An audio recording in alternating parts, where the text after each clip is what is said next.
On doit se souvenir du contexte particulier de cette attaque-là.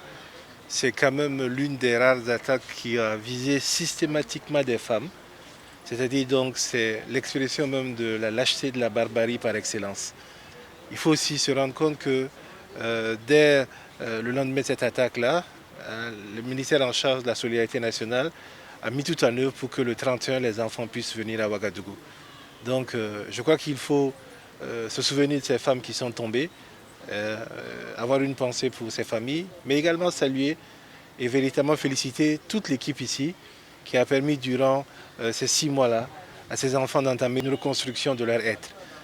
Vous avez entendu les techniciens s'exprimer, Madame le ministre. Il est nécessaire de laisser ces enfants-là le temps de se refaire. Et aujourd'hui qu'on a pu stabiliser leur situation, l'hôtel a permis que les parents puissent venir rendre cette visite-là.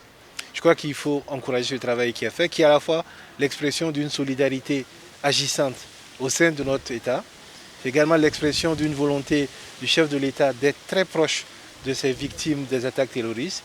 Et c'est également une expression très forte de Madame le ministre qui a voulu vraiment en faire un point d'honneur pour que la question de notre enfance soit une question au centre de nos préoccupations.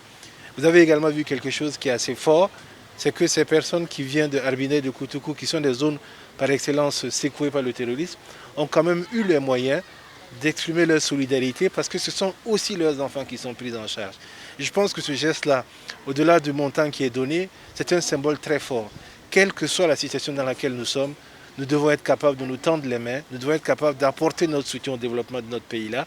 Et je crois qu'il faut encourager les travailleurs du centre, féliciter pour la prise en charge qui est faite.